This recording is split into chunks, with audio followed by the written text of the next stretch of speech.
The Meditations, by Marcus Aurelius.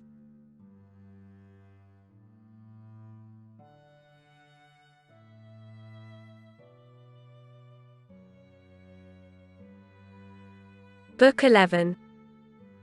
These are the properties of the rational soul. It sees itself, analyzes itself, and makes itself such as it chooses. The fruit which it bears itself enjoys for the fruits of plants, and that in animals which corresponds to fruits others enjoy it obtains its own end, wherever the limit of life may be fixed. Not as in a dance and in a play and in such like things, where the whole action is incomplete, if anything cuts it short, but in every part and wherever it may be stopped, it makes what has been set before it full and complete, so that it can say, I have what is my own. And further it traverses the whole universe, and the surrounding vacuum, and surveys its form, and it extends itself into the infinity of time, and embraces and comprehends the periodical renovation of all things, and it comprehends that those who come after us will see nothing new, nor have those before us seen anything more, but in a manner he who is 40 years old, if he has any understanding at all, has seen by virtue of the uniformity that prevails all things which have been and all that will be. This too is a property of the rational soul, love of one's neighbor, and truth and modesty, and to value nothing more than itself, which is also the property of law. Thus then right reason differs not at all from the reason of justice. Thou wilt set little value on pleasing song and dancing and the pancration, if thou wilt distribute the melody of the voice into its several sounds, and ask thyself as to each, if thou art mastered by this, for thou wilt be prevented by shame from confessing it, and in the matter of dancing, if at each movement and attitude thou wilt do the same, and the like also in the matter of the pancration.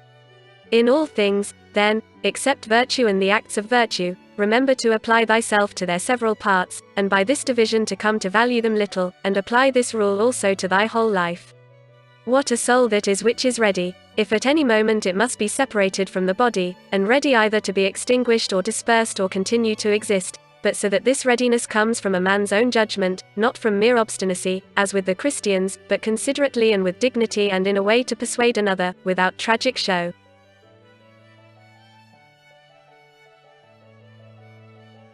Have I done something for the general interest? Well then I have had my reward. Let this always be present to thy mind, and never stop doing such good. What is thy art? To be good. And how is this accomplished well except by general principles, some about the nature of the universe, and others about the proper constitution of man? At first tragedies were brought on the stage as means of reminding men of the things which happen to them, and that it is according to nature for things to happen so, and that, if you are delighted with what is shown on the stage, you should not be troubled with that which takes place on the larger stage. For you see that these things must be accomplished thus, and that even they bear them who cry out, O thereon. And, indeed, some things are said well by the dramatic writers, of which kind is the following especially, me and my children if the gods neglect, this has its reason too. And again we must not chail and fret at that which happens. And life's harvest reap like the wheat's fruitful ear, and other things of the same kind. After tragedy the old comedy was introduced, which had a magisterial freedom of speech, and by its very plainness of speaking was useful in reminding men to beware of insolence, and for this purpose too Diogenes used to take from these writers. But as to the middle comedy which came next, observe what it was, and again, for what object the new comedy was introduced, which gradually sunk down into a mere mimic artifice. That some good things are said even by these writers, everybody knows, but the whole plan of such poetry and dramaturgy, to what end does it look? How plain does it appear that there is not another condition of life so well suited for philosophizing as this in which thou now happenest to be. A branch cut off from the adjacent branch must of necessity be cut off from the whole tree also. So too a man when he is separated from another man has fallen off from the whole social community. Now as to a branch, another cuts it off, but a man by his own act separates himself from his neighbor when he hates him and turns away from him, and he does not know that he has at the same time cut himself off from the whole social system.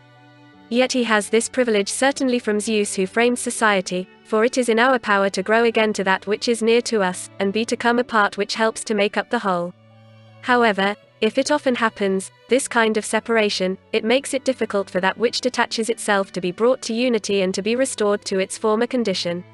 Finally, the branch, which from the first grew together with the tree, and has continued to have one life with it, is not like that which after being cut off is then engrafted, for this is something like what the gardeners mean when they say that it grows with the rest of the tree, but that it has not the same mind with it. As those who try to stand in thy way when thou art proceeding according to right reason, will not be able to turn thee aside from thy proper action, so neither let them drive thee from thy benevolent feelings towards them, but be on thy guard equally in both matters, not only in the matter of steady judgment and action, but also in the matter of gentleness towards those who try to hinder or otherwise trouble thee. For this also is a weakness, to be vexed at them, as well as to be diverted from thy course of action and to give way through fear. For both are equally deserters from their post, the man who does it through fear, and the man who is alienated from him who is by nature a kinsman and a friend. There is no nature which is inferior to art, for the arts imitate the nature of things. But if this is so, that nature which is the most perfect and the most comprehensive of all natures, cannot fall short of the skill of art. Now all arts do the inferior things for the sake of the superior, therefore the universal nature does so too. And, indeed, hence is the origin of justice, and in justice the other virtues have their foundation, for justice will not be observed, if we either care for middle things, things indifferent, or are easily deceived and careless and changeable. If the things do not come to thee, the pursuits and avoidances of which disturb thee, still in a manner thou goest to them. Let then thy judgment about them be at rest, and they will remain quiet, and thou wilt not be seen either pursuing or avoiding. The spherical form of the soul maintains its figure, when it is neither extended towards any object, nor contracted inwards, nor dispersed nor sinks down, but is illuminated by light, by which it sees the truth of all things and the truth that is in itself. Suppose any man shall despise me, let him look to that himself. But I will look to this, that I be not discovered doing or saying anything deserving of contempt. Shall any man hate me? Let him look to it. But I will be mild and benevolent towards every man, and ready to show even him his mistake, not reproachfully, nor yet as making a display of my endurance, but nobly and honestly, like the great Phocion, unless indeed he only assumed it. For the interior parts ought to be such, and a man ought to be seen by the gods neither dissatisfied with anything nor complaining. For what evil is it to thee, if thou art now doing what is agreeable to thy own nature, and art satisfied with that which at this moment is suitable to the nature of the universe, since thou art a human being placed at thy post in order that what is for the common advantage may be done in some way? Men despise one another and flatter one another, and men wish to raise themselves above one another, and crouch before one another. How unsound and insincere is he who says, I have determined to deal with thee in a fair way. What art thou doing, man? There is no occasion to give this notice. It will soon show itself by acts. The voice ought to be plainly written on the forehead. Such as a man's character is, he immediately shows it in his eyes, just as he who is beloved forthwith reads everything in the eyes of lovers. The man who is honest and good ought to be exactly like a man who smells strong, so that the bystander as soon as he comes near him must smell whether he choose or not. But the affectation of simplicity is like a crooked stick. Nothing is more disgraceful than a wolfish friendship, false friendship. Avoid this most of all. The good and simple and benevolent show all these things in the eyes, and there is no mistaking. As to living in the best way, this power is in the soul, if it be indifferent to things which are indifferent. And it will be indifferent, if it looks on each of these things separately and altogether, and if it remembers that not one of them produces in us an opinion about itself, nor comes to us, but these things remain immovable, and it is we ourselves who produce the judgments about them, and, as we may say, write them in ourselves, it being in our power not to write them, and it being in our power, if perchance these judgments have imperceptibly got admission to our minds, to wipe them out, and if we remember also that such attention will only be for a short time, and then life will be at an end. Besides, what trouble is there at all in doing this? For if these things are according to nature, rejoice in them, and they will be easy to thee. But if contrary to nature, seek what is conformable to thy own nature, and strive towards this, even if it bring no reputation, for every man is allowed to seek his own good. Consider whence each thing is come, and of what it consists, and into what it changes, and what kind of a thing it will be when it has changed, and that it will sustain no harm. If any have offended against thee, consider first, what is my relation to men, and that we are made for one another, and in another respect, I was made to be set over them, as a ram over the flock or a bull over the herd. But examine the matter from first principles. From this, if all things are not mere atoms, it is nature which orders all things. If this is so, the inferior things exist for the sake of the superior, and these for the sake of one another. Second, consider what kind of men they are at table, in bed, and so forth, and particularly, under what compulsions in respect of opinions they are, and as to their acts, consider with what pride they do what they do. Third, that if men do rightly what they do, we ought not to be displeased, but if they do not right, it is plain that they do so involuntarily and in ignorance. For as every soul is unwillingly deprived of the truth, so also is it unwillingly deprived of the power of behaving to each man according to his deserts. Accordingly men are pained when they are called unjust, ungrateful, and greedy, and in a word wrongdoers to their neighbors.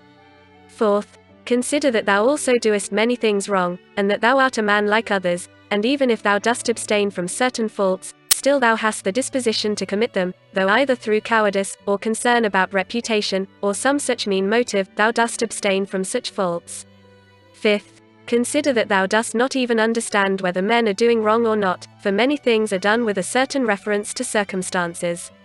And in short, a man must learn a great deal to enable him to pass a correct judgment on another man's acts. Sixth, consider when thou art much vexed or grieved, that man's life is only a moment, and after a short time we are all laid out dead. Seventh, that it is not men's acts which disturb us, for those acts have their foundation in men's ruling principles, but it is our own opinions which disturb us. Take away these opinions then, and resolve to dismiss thy judgment about an act as if it were something grievous, and thy anger is gone. How then shall I take away these opinions? By reflecting that no wrongful act of another brings shame on thee, for unless that which is shameful is alone bad, thou also must of necessity do many things wrong, and become a robber and everything else. Eighth, consider how much more pain is brought on us by the anger and vexation caused by such acts than by the acts themselves, at which we are angry and vexed.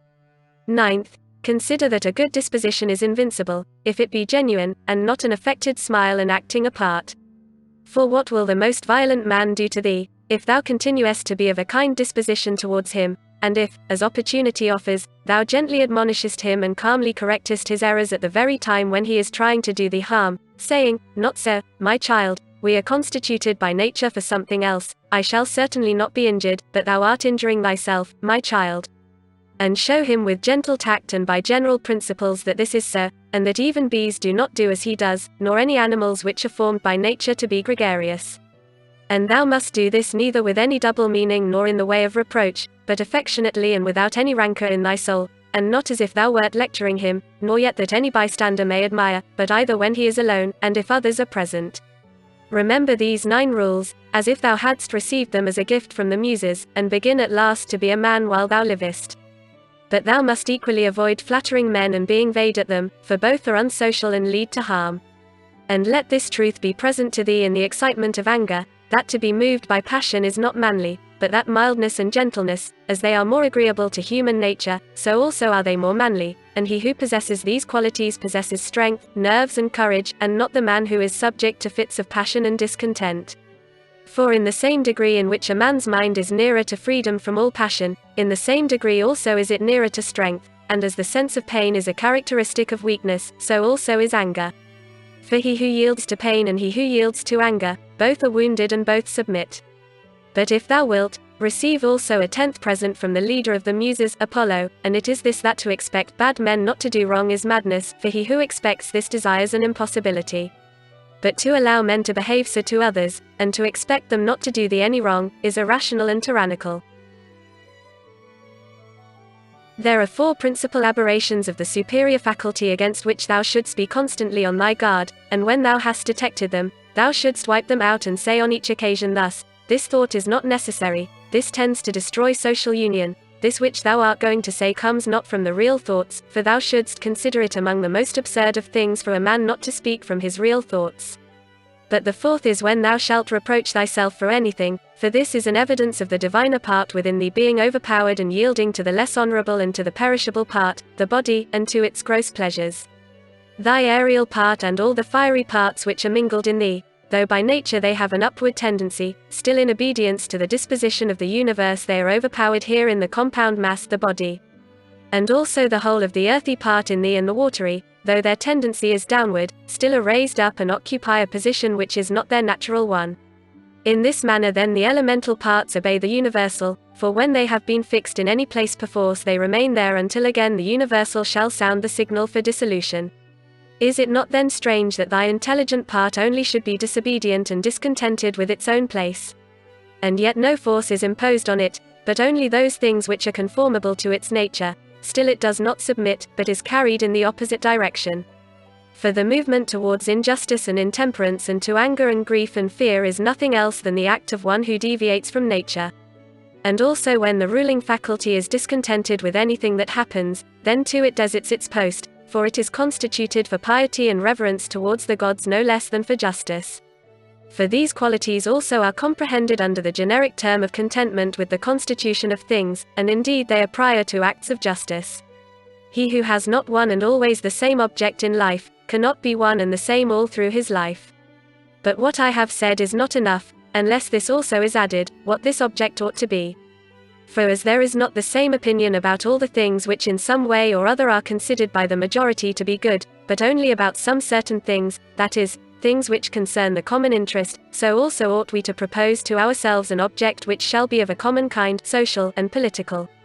For he who directs all his own efforts to this object, will make all his acts alike, and thus will always be the same. Think of the country mouse and of the town mouse, and of the alarm and trepidation of the town mouse. Socrates used to call the opinions of the many by the name of lamiae, bugbears to frighten children. The Lacedaemonians at their public spectacles used to set seats in the shade for strangers, but themselves sat down anywhere. Socrates excused himself to Perdiccas for not going to him, saying, "It is because I would not perish by the worst of all ends, that is, I would not receive a favor and then be unable to return it." In the writings of the Ephesians there was this precept, constantly to think of some one of the men of former times who practiced virtue. The Pythagoreans bid us in the morning look to the heavens that we may be reminded of those bodies which continually do the same things and in the same manner perform their work, and also be reminded of their purity and nudity. For there is no veil over a star. Consider what a man Socrates was when he dressed himself in a skin, after Xanthippe had taken his cloak and gone out, and what Socrates said to his friends who were ashamed of him and drew back from him when they saw him dressed thus. Neither in writing nor in reading wilt thou be able to lay down rules for others before thou shalt have first learned to obey rules thyself. Much more is this so in life. A slave thou art, free speech is not for thee. And my heart laughed within.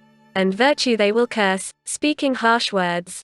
To look for the fig in winter is a madman's act, such is he who looks for his child when it is no longer allowed. When a man kisses his child, said Epictetus, he should whisper to himself, tomorrow perchance thou wilt die. But those are words of bad omen. No word is a word of bad omen, said Epictetus, which expresses any work of nature, or if it is so, it is also a word of bad omen to speak of the ears of corn being reaped. The unripe grape, the ripe bunch, the dried grape, all are changes, not into nothing, but into something which exists not yet. No man can rob us of our free will. Epictetus also said, a man must discover an art, or rules, with respect to giving his assent, and in respect to his movements he must be careful that they be made with regard to circumstances, that they be consistent with social interests, that they have regard to the value of the object, and as to sensual desire, he should altogether keep away from it, and as to avoidance, aversion, he should not show it with respect to any of the things which are not in our power. The dispute then, he said, is not about any common matter, but about being mad or not. Socrates used to say, what do you want? Souls of rational men or irrational? Souls of rational men. Of what rational men? Sound or unsound? Sound. Why then do you not seek for them? Because we have them. Why then do you fight and quarrel?